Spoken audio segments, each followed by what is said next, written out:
மல்லியோட வீடை தேடி வந்த அந்த அம்மா நேரடியாவே என் பையனுக்கு உங்க பொண்ணை கொடுக்குறீங்களா அப்படின்னு கேட்கவும் நாகலட்சுமிக்கு நெஞ்சே அடைக்கிற மாதிரி ஆயிடுச்சு. ஏன்னா அவ்வளவு பெரிய பணக்காரங்கன்னு அவங்க தூக்கி போட்ட ஒவ்வொரு கார்டுல இருந்துமே தெரிய வந்துச்சு. அடுத்த நிமிஷம் பொண்ணு பார்க்க தான் வந்திருக்காங்கன்னு தெரிஞ்சுக்கிட்டு வேக வேகமா பேச ஆரம்பிச்சுட்டா. மல்லி ஒரு நல்ல புடவையை மாத்திட்டு வந்து அவங்க முன்னாடி நில்லு அப்படின்னு சொல்லவும் பாபுவும் மல்லியும் நாகலட்சுமியும் ரொம்ப வித்தியாசமா பார்க்க ஆரம்பிச்சாங்க. தான் புருஷங்கிட்டையும் ஒரு வார்த்தை கேட்கல, மல்லிகிட்டையும் ஒரு வார்த்தை கேட்கல.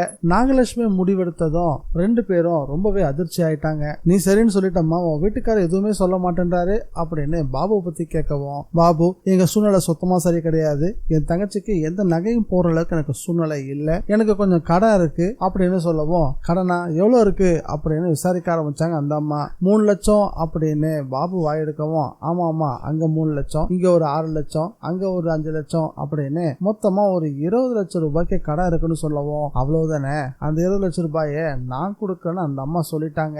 அவங்க நிச்சயம் பணம் தருவாங்க நம்பிதான் 20 லட்சம் ரூபாய்க்கு கணக்கு காட்டிட்டா நாகலட்சுமி. மல்லிக்கும் பாபுக்கும் அதிர்ச்சியும் குறையவே இல்லை. இன்னும் இவ்வளவு பச்சையா பொய் சொல்றான்ற மாதிரி ரெண்டு பேரும் அதிர்ச்சியா பார்த்தாங்க. ஒரு நல்ல முடிவா எடுங்க, என் பையனை பத்தி விசாரிங்க, எங்க குடும்பத்தை பத்தி விசாரிங்க, அதுக்கப்புறம் முடிவெடுங்க அப்படின்ற மாதிரி சொல்லிட்டு அந்த அம்மா கிளம்பிட்டாங்க. அந்த அம்மா அங்க இருந்து போன பிறகு பாபு அவங்க யாரு என்னன்றத அவன் ஃப்ரெண்டு கிட்ட போய் விசாரிச்சதும் பாபுவோட ஃப்ரெண்டும் அந்த குடும்பத்தை பத்தி ஆஹா ஓஹோ அப்படின்னு பாராட்டு சொன்னது பாபுக்கு மிகப்பெரிய அதிர்ச்சியா இருந்துச்சு. உண்மையிலே அவங்க நல்லவங்களா, அவ்வளவு பெரிய பணக்காரங்க நம்ம வீட்டுல வந்து சம்மந்தம் பேசுறாங்கன்ற மாதிரி வீட்டுக்கு ஓடோடி வந்தான். அதே நேரத்துல மல்லி ரொம்ப சோகமா உட்காந்துட்டு இருந்தாங்க. ஒரு வகையில அவங்க மனசுக்குள்ள ஓடிட்டு இருக்க விஷயம், நம்ம குடும்பத்துக்கு இந்த கல்யாணம் ரொம்ப ரொம்ப அவசியம், எல்லா செலவையும் அவங்களே பாத்துக்கிறாங்க, இந்த கல்யாணம் மட்டும் நடந்துட்டா தன்னுடைய அண்ணன் வாழ்க்கையும் தம்பி தங்கச்சியோட வாழ்க்கையும் நல்லா இருக்கும், அதனால இந்த கல்யாணத்துக்கு ஒத்துக்கலான்ற முடிவே பண்ணிட்டாங்க. மல்லி ஆழ்ந்த யோசனை இருந்ததை பார்த்ததும் நாகலட்சுமி எப்படியாவது மல்லியை சமாதானப்படுத்தணும் அப்படின்றதுக்காக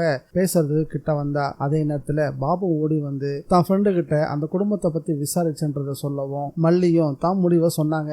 ஆனா பாபுவுக்கு பெட்ட மனசு, ரொம்ப நல்லவங்களா இருக்கிறாங்க, அவ்வளவு பெரிய பணக்காரங்களா இருக்கிறாங்க, அவங்க நம்ம வீட்டுல வந்து பொண்ணு எடுக்கணும்னு சொல்றதுதான் கொஞ்சம் பயமா இருக்கு அப்படின்னு சொல்லவும் இப்போ பிரச்சனை என்ன, இந்த சம்பந்தம் நல்ல சம்பந்தமா இல்லையான்னு தெரியணுமா, வா சாமி கிட்ட சீட்டு போட்டு பாத்துருவோன்னு சாமி படத்துக்கு முன்னாடி 2 சீட்டை எழுதி அதுல ஒண்ணு நல்ல சம்பந்தம்னும் இன்னொன்னு கெட்ட சம்பந்தம்னு எழுதி அவங்களே சீட்டு குளிக்க போலவும் அந்த சீட்டை எடுத்தது மல்லி தான். மல்லி திறந்து பாக்குறதுக்கு முன்னாடி அதை வெடுக்குன்னு பிடுங்கின நாகலட்சுமி நல்ல சம்பந்தம் அப்படின்னு சொல்லிட்டா. அது மட்டும் இல்லாம அந்த சீட்டை அண்ணன் தங்கச்சி கிட்ட காட்டவும் 2 பேருக்குமே மனசு கொஞ்சம் நிம்மதி அடைஞ்சது. உண்மையில 2 சீட்லயுமே நாகலட்சுமி நல்ல சம்பந்தம் அப்படின்னு தான் எழுதி இருந்தா. பணத்தாசை அவளை பேயா பிடிச்சு ஆட்ட ஆரம்பிச்சது. அதோட விளைவு மல்லியை பலி கொடுக்கவும் அவ தயாராயிட்டா.